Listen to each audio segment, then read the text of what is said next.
Welcome to the Smart Property Investment Show, the podcast by investors for investors. Well, g'day everyone, it's Liam Garman here, editor of SPI, back to date with another episode of the Smart Property Investment Show. And we've got a real special episode today because I've got an expert here in the studio. And when I started talking about the federal budget, she was like, whoa. Hold your horses there. The legislation actually hasn't passed yet. Be careful. Well, the theme, I guess, of today's show is be careful because there's a lot of influencers out online. There's a lot of spruikers. There's a lot of people with big Instagram followers that pretend they know everything about the world of finance, that are giving out a lot of advice in the world of property investing, but the devil is in the details. And the fact of the matter is, there actually ain't that many details outside of a very small budget booklet where it's very top of the line. We don't actually know what the legislation is going to say. So what does that mean when you're following the person with 300,000-400,000 followers and they say, do this or do that? Take it with a grain of salt. Now, this episode is being released about a few hours after it's been recorded. We're going to do a very tight turnaround because any day now, the government is going to try and pass their legislation. So it could be as early as tomorrow. So what we're going to do is I've got this expert in the studio. We'll introduce her in just a second. We're going to talk about what we do know, what we don't know, what the implications are going to be, and some alternative avenues that investors can look into, and of course, including their SMSF. But I'd love to introduce back to the studio Natalia Clack from Easy Super. Welcome back to the podcast, Natalia. How are you? I'm very well. I'm really well. Thank you, Liam, for having me back. Busy few weeks. I can only assume you're getting calls left, right, and center about what's going on at the moment. Oh, yeah, absolutely. People started calling me straight after the budget night, and my phone is keeping ringing, I guess. So talk us through Easy Super, what you do, what your expertise is, what your background is. At Easy Super, we do SMSFs only. We set them up. We do accounting, tax, compliance, and audits for the self-managed superannuation funds. And we understand SMSFs, understand everything about SMSFs, and we help people not only to have a structure to set up SMSF, for example, but also to have education behind SMSF and educate them how to manage their own self-managed superannuation fund. Which is fantastic. And we'll talk about that in a second as an alternative and an additional pathway for property investors that are listening to this. But when I started off the podcast, I was talking about how I wanted to structure this show. And you said, whoa, wait, because we don't actually know what's going to be in the legislation yet. And you gave a very good example. We won't dwell on it too much, but what happened last year with taxing unrealized capital gains in SMSFs or in super funds, and the government backtracked on it. So we can't say with certainty what will be in the budget, won't be in the budget. But what do we know is for sure going to happen at the moment after last Tuesday? To be honest, we don't know anything. In terms, for sure, we don't know anything. So it is still just a budget proposal. So there is no draft legislation being submitted to the government, and it means we don't have a technicality behind the proposals. Also, I believe that proposals could change potentially as well. So, but what we definitely know, is what government wants to do. And government wants to obviously cut off the negative gearing. Government wants to cut off the capital gain discount for individuals, trusts, and partnerships. We don't have anything in legislation about self-managed superannuation funds, so the government left SMSFs alone. We also don't know what will happen to a company capital gain. So at the moment, the companies, they don't have any capital gain discount at all. So potentially, the company structure is going to benefit from this legislation because they didn't change anything. Again, it might change. So can you explain why that and this isn't financial advice, of course, this is just theorizing about what could be in the budget, what could be the outcomes, because of course we don't know yet, like you mentioned. Why would a company structure potentially be beneficial from what you end up with at the end of the day? Because in a company, you pay company tax. Say you pay 30% tax, and there is no capital gain discount, but this is a flat tax you pay. So potentially this could be beneficial because outside of company structure, we have now minimum 30% tax, which people are going to pay. Minimum. So potentially a company structure could be a way to go, apart from SMSF. Which is quite funny because, and you know, this is just theorizing, but that really only impacts, like the budget is really going to impact your kind of mum and dad investors, right? Your regular everyday Australians that bought an investment property in their own name, and you're 100% right. You know, what the budget says is, and we can't even dig down into the details because it's an indexation model with a minimum of 30%. You know, when we were off air and I said, let's unpack how the indexation model is going to work. And you're like, well, we can't even do that because we don't actually know how the model is going to work. But with a minimum of 30% tax by people buying in their personal name, that's just your mum and dad everyday investors. It's quite not necessarily a very sophisticated investor, but a more sophisticated investor, 1-2 levels up, where they thought, well, they took the extra steps to use a company trust structure, to speak to their accountants to do it, to use their brokers to borrow under those structures. And they seem quite almost immune from a lot of the changes. So really, if the government's talking about intergenerational fairness, intergenerational equity, it seems that the most sophisticated investors that have made a lot of money ain't going to hurt too much, but it's just your regular, everyday, middle-income Aussies that squirreled a little bit more away to have 1 extra home or 2 extra homes that are going to be really hit by this.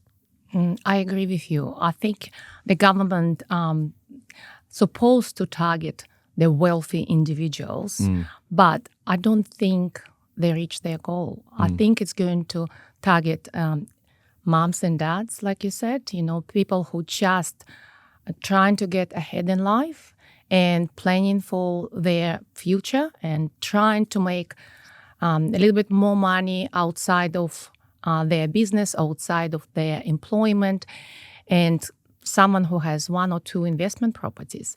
And usually most properties are bought under the individual names in Australia. So we know that most properties, they bought by the individuals, and it means they're going to be affected because the whole planning, tax planning around properties and building a wealth using the properties, it's going to change for them. And there's the other part of this now. The capital gains discount is also being reduced for equities and shares. Now, I'm going to ask a question. You know what this means. Now, I've got a finance degree and I haven't touched it since a long time. Right. So I haven't looked into the world of it for over 10 years. What does this mean for the equities, shares market? How does it work versus real estate? And for people that are considering perhaps jumping across, is there going to be any difference? It's going to be exactly the same. Exactly the same. So unfortunately, it's going to also affect shares, cryptocurrency, gold bullion, for example, and also when you sell your business. So that's okay. Yeah. So the selling the business. Now, everyone would have seen the memes on Facebook. Yeah. Where they're like, I've got this equity partner in the business. What's the meaning behind the meme? And how does the potential tax changes change about buying and selling a business? So obviously, if you sell your business and say you built your business and it took you 5, 10, 15, 20, 30 years, and you sell your business, you will have a massive capital gain, assuming the business is profitable and you build the good business. So, and you'll have to pay tax in this particular year on this capital gain. So because we have a very low, I would say, threshold at which we start paying 47% tax. It's only 190,000. So sure enough, a lot of businesses will be sold and a lot of money will be made, and it's going to be more than 190,000 in capital gain. So it means you'll be paying 47% tax when you sell your business on a capital gain. What was it before? Before, you could have a discount, obviously. Yeah, it was a discount. So, and what it means plus, you could potentially distribute something to the trust. Now the government killed the trust structure as well. It's absolutely going to be killed after the, if budget will become a law. And there is not a lot of avenues where people could potentially, or there are not a lot of tax structures which people potentially could use to reduce tax. So we don't have trust because the trusts are going to be killed. So minimum you're going to pay 30% in the trust. And what was it before? Before, you could distribute your tax distribution has to be distributed, obviously. So tax income, has to be distributed.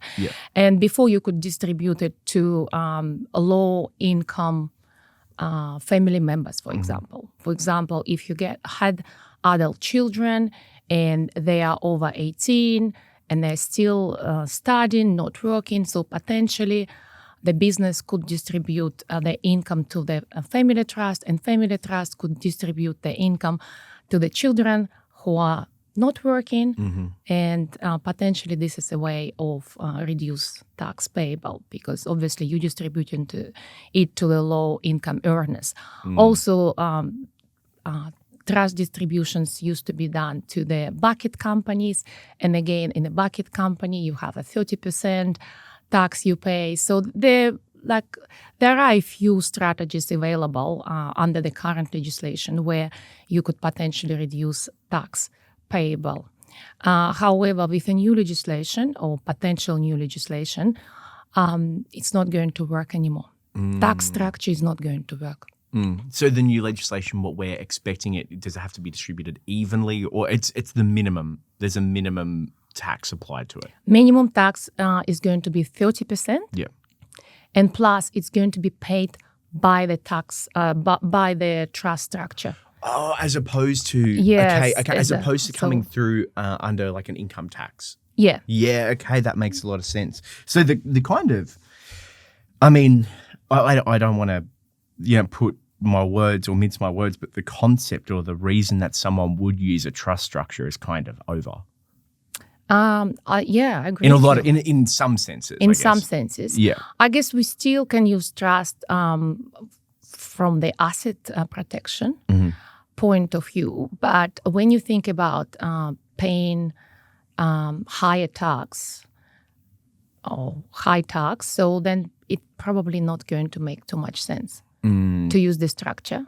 To pay your accountant to obviously administer and do tax returns for your trust, and then you still have to pay 30% plus of tax. Now we can't, looking at the indexation model, we can't look at exactly what the minutiae of the legislation is going to be at the moment. But for people that just simply cannot wrap their heads around it conceptually, what does the rough concept of an indexation model look like? Even if we just speak about the pre-1999 model, what it looked like back then, just so people can get their heads around it.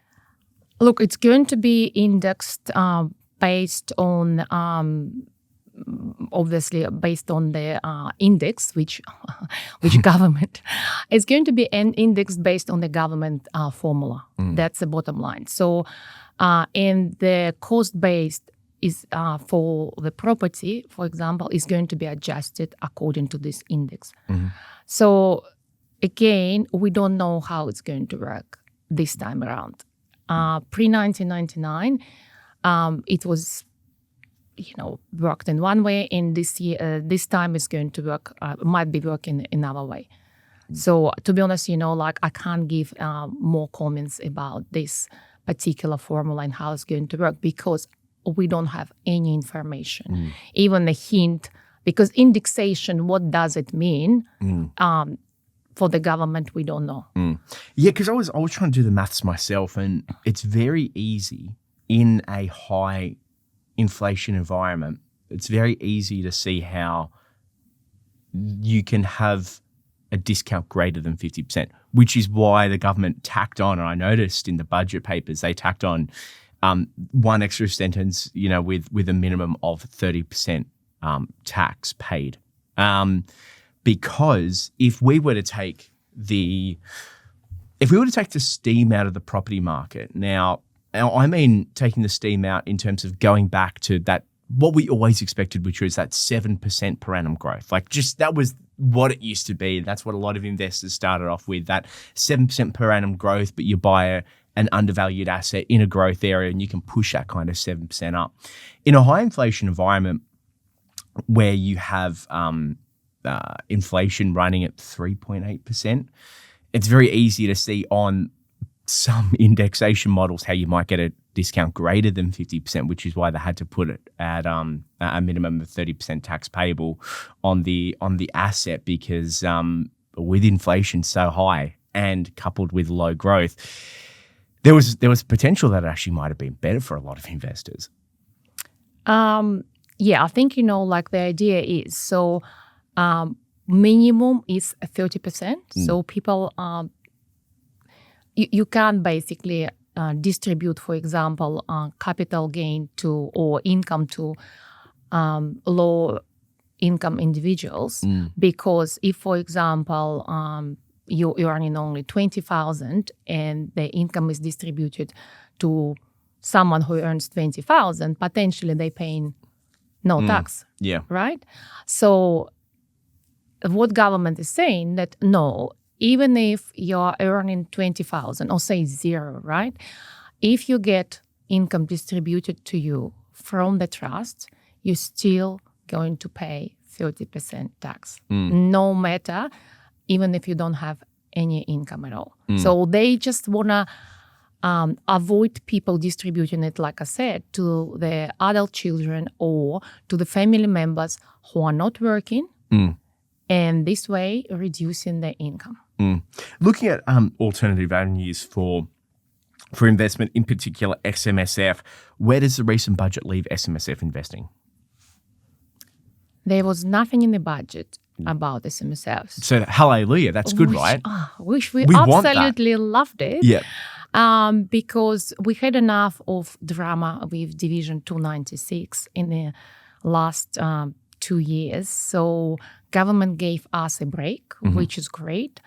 And at the same time, SMSF became a most tax-efficient structure overnight. It always was, to be honest. But we had, like I said, a low tax potentially in the trust. And there are a few strategies available with the bucket company. Now, this all been killed. So what it means SMSF is the most tax-efficient structure. It's legal. Maximum tax you pay is 15%, and after you retire, you pay zero. Subject to, of course, limits, but nevertheless, it's the most attractive structure for investors. If they want to build their long-term wealth, SMSF is definitely way to go without providing the financial advice. You have to obviously talk to your financial advisor or talk to your accountant if SMSF is suitable in your particular circumstances. But from the tax point of view, it's the most tax-efficient structure. Can we break down those numbers a bit more? So you said 15% or 0% once you retire. How does that all work? So when you have income in SMSF, the ordinary income is taxed at 15%. With the capital gain, if you hold the property or any other assets for more than 12 months, your tax become 10% for anyone who has SMSF. And then after you retire, your accountant will move you to pension phase. Pension phase means that you can access your superannuation. Usually, it's when you reach the age of 60 and quit your employment, or you reach the age of 65. Yeah. And this is when you pay zero tax. Yeah. There is a limit, though. You can only move 2 million into this tax-free environment when you retire. Okay. Of course, government doesn't want wealthy people to enjoy zero tax benefits. Of course. And from the 1st of July, it becomes 2.1 million. Yep. So it gets indexed. But if we think about it for... Well, what about the other money? If you've got...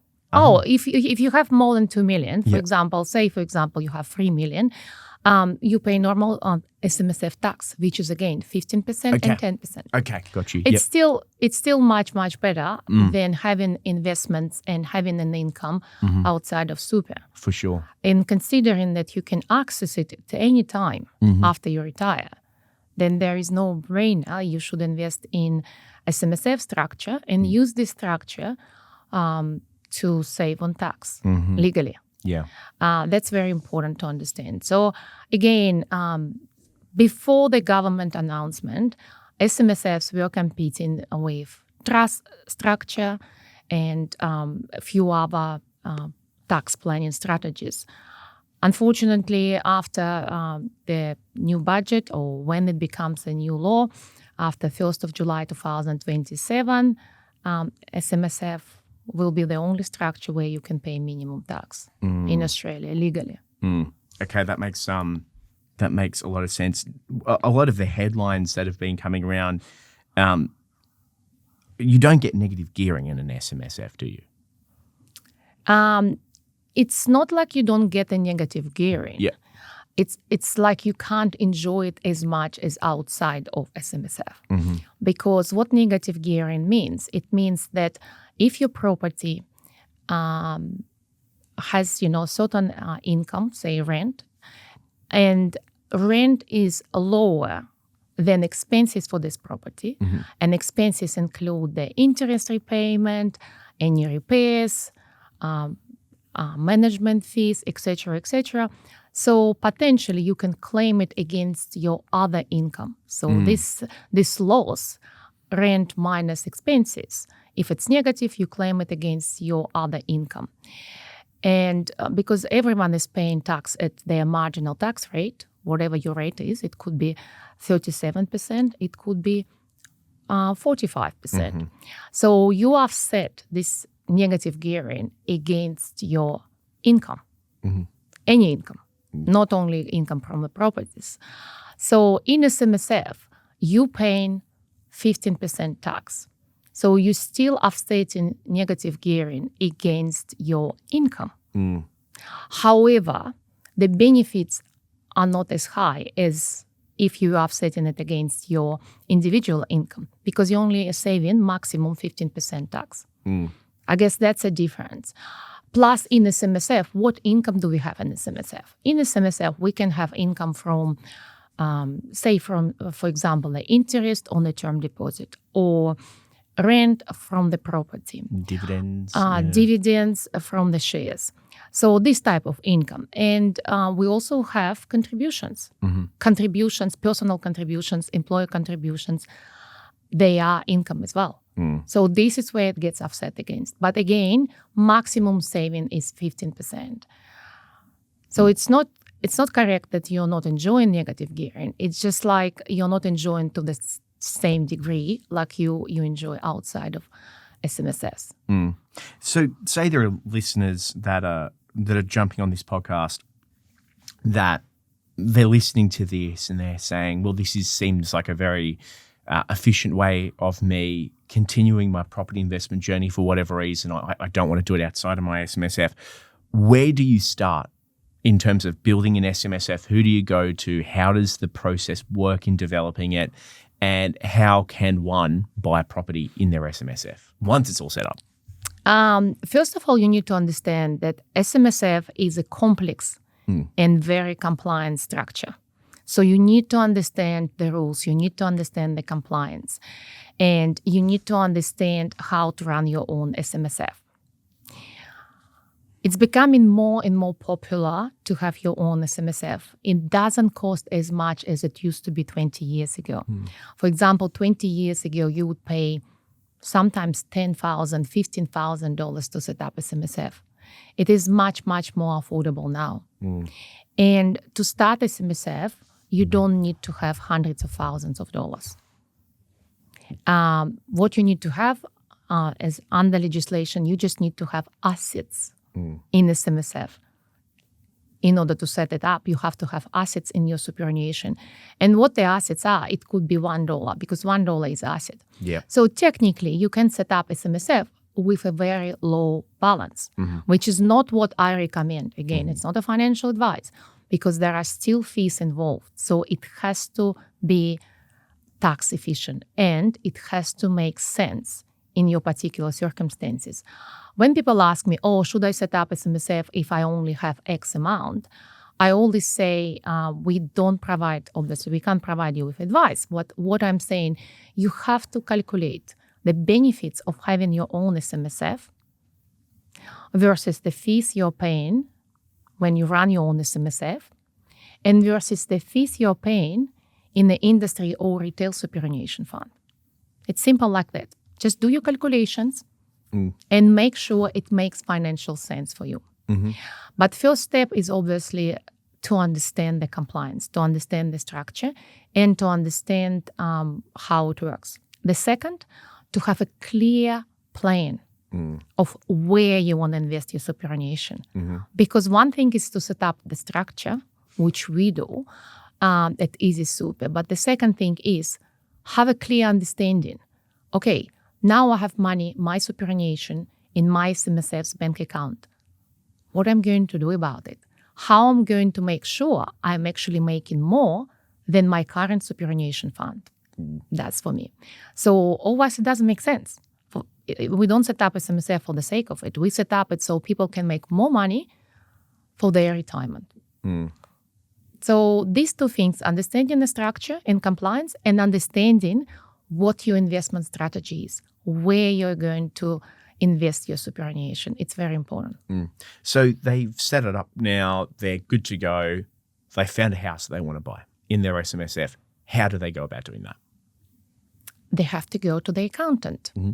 Obviously, they definitely need the help of the professional to set up a second structure because in SMSF, when we buy a house in SMSF, it's more complex than buying a house outside of SMSF because we need to set up another trust inside of superannuation trust.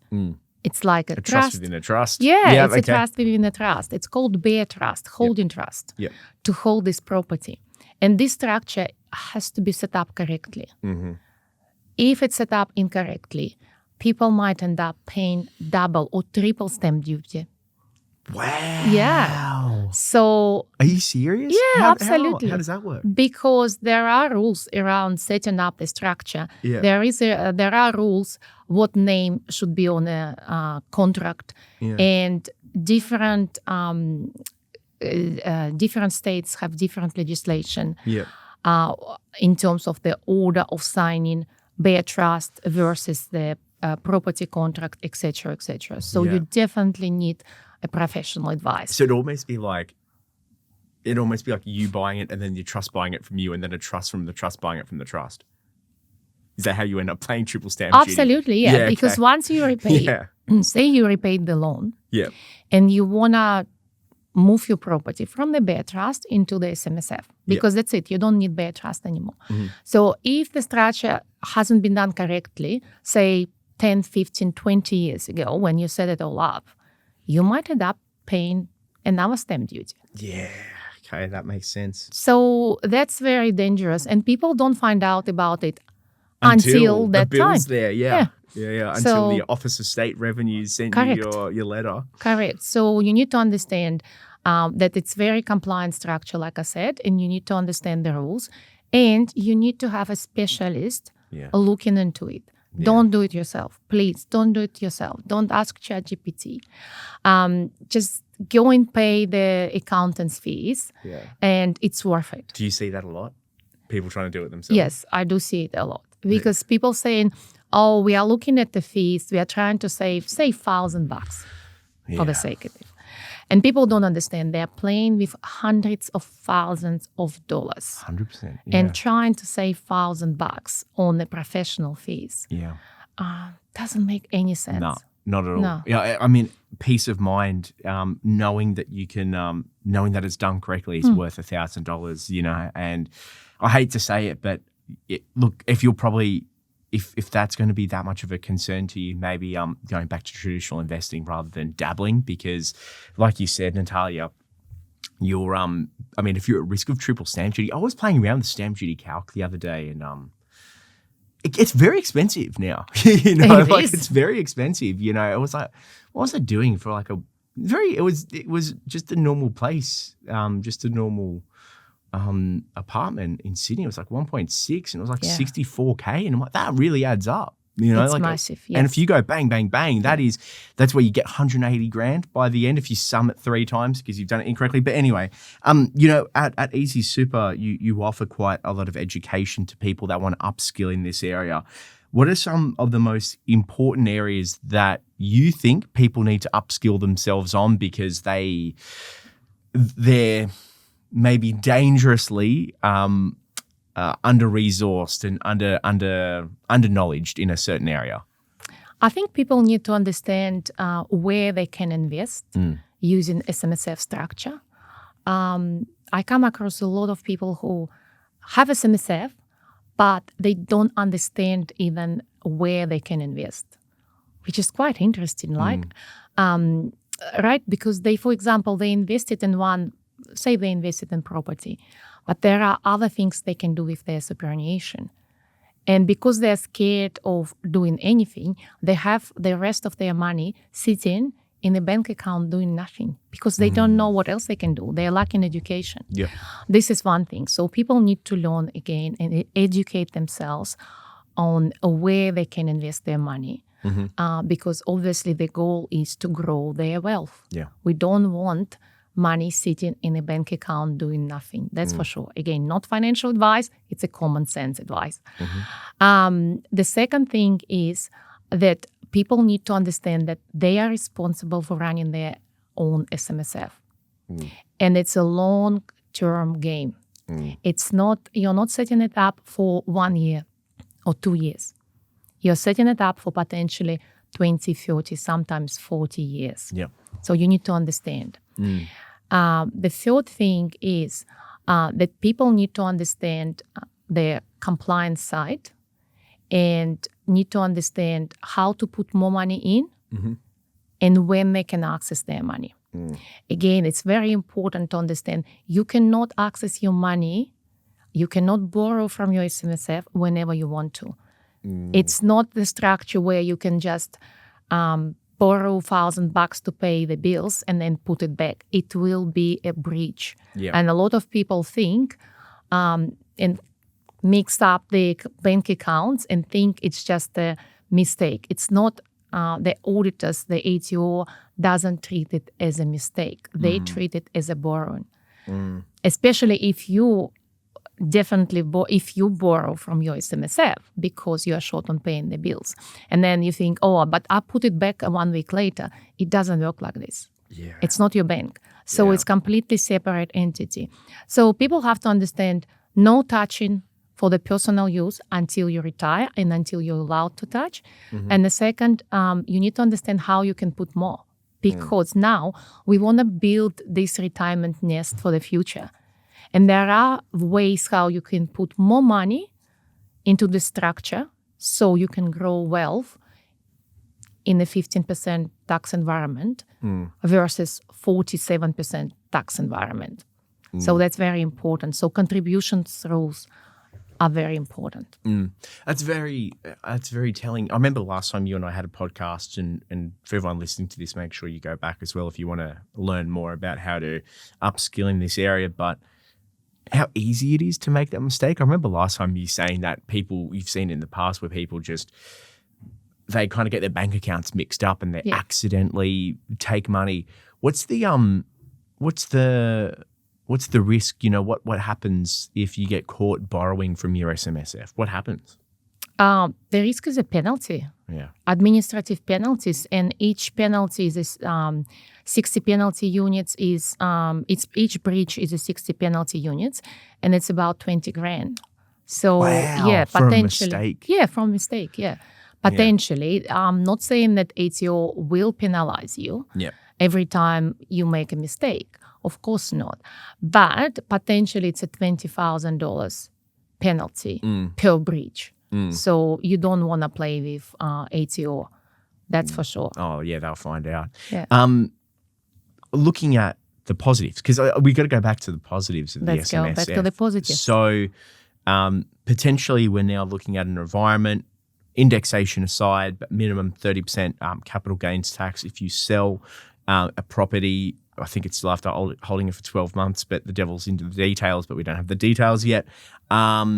As opposed to if I set up an SMSF now and I buy a property and I hold it for however long, and then 60 comes around, then you can transfer that or sell that property off in a 0% tax environment.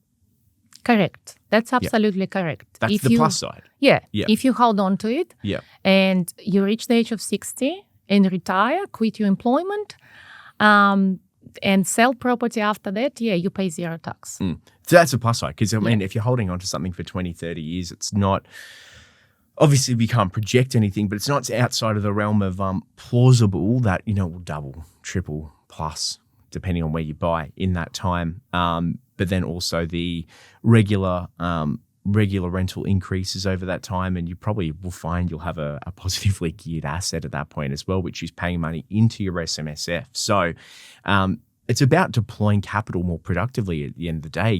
Natalia, I've looked at my super and I was actually gobsmacked with how little was in there. And I've been paying super for so long. But I don't know, I did on my super, I ticked the most aggressive investing strategy. Yeah. And I swear, oh my gosh, I don't know where they were putting that, like some, crap cryptocurrency coin. I don't know where all the money's gone, but there are ways that you can set yourself up for success when you're 60. That isn't just trusting one of the big super funds. Oh yeah, absolutely. And I can assure you, they didn't put it into cryptocurrency. Yeah. Because I mean, I don't know where they put it otherwise, because there ain't money. No, there. they obviously put it into the managed funds or shares, but more aggressive, more risky shares, because the superannuation funds, the industry retail superannuation funds, they don't invest in cryptocurrency. Yeah. They still consider it extremely risky, and they don't take this risk. So most likely it was some sort of like risky shares. Maybe I wish they did. But Natalia, given everything that's going on at the moment, I know a lot of people are panicked, calling their accountants, setting up and you and I were talking about this before the podcast. I'm seeing my accountant in a few hours, because we're like, okay, what are we doing? Given all of this, what are your top tips to investors that are listening to this podcast? My top tips are the following. First of all, don't panic. Yep. Don't do anything. Definitely don't sell. Talk to your accountant before you do anything. And wait. Wait for this legislation. Wait for at least draft legislation, so we know the details. We know the technicality behind this legislation.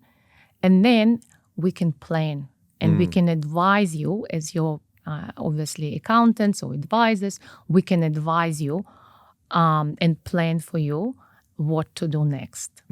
So don't shoot the gun too early, I guess. No. Yeah. It's not going to change anything until you still have time until the 1st of July, 2027.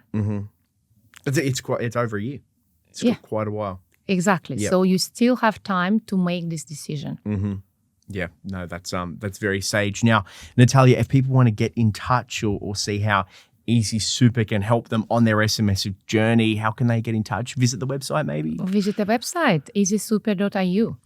Perfect. And for all of our listeners, if you do want to get in touch with Natalia, jump over to her website. I know they've got some pretty amazing education opportunities to make sure that you're structuring your SMSF correctly, and you're making sure that you're making full use of the structure to take control of your financial future. And, you know, don't necessarily be like Liam. Don't look at your, I don't even know why I was looking at it. I think my broker wanted to know for some reason. I had to give over a super balance for some reason like a year ago. And I was pretty shocked with how little was in there for very diligently putting money in. You have to look at your balance. I know. You have to take control. You have to take control. At least by looking at it and knowing what's there. Yeah, and if you're a PAY, I think it's, if you're a PAYG employee, you don't even know. You don't even know because it just goes in and then you don't even think about it. Which is why you need to log into your superannuation funds online account and check your super and make sure you know how much is growing every year. You know how much fees you're paying. Yeah. And you know where it's invested into, and at least have a general knowledge about it. Yeah. As a minimum. Because there's a lot of people out there that they're not taking control of their futures and their retirement. So make sure you head over to the Easy Super website, and I'm sure Natalia and the team will be more than happy to have a chat. But that is all we have time for today. Thank you so much for joining me on the podcast. Thank you, Liam. And that is all we have time for on the SPI show. If you want to get in touch, reach out, liam.garman@momentummedia.com.au. But that is all we have time for today, and we'll be back at the same time next week. But until then, bye-bye. The information featured in this podcast is general in nature and does not take into consideration your financial situation or individual needs and should not be relied upon. Before making any investment, insurance, tax, property, or financial planning decision, you should consult a licensed professional who can advise whether your decision is appropriate for you. Guests appearing on this podcast may have a commercial relationship with the companies mentioned.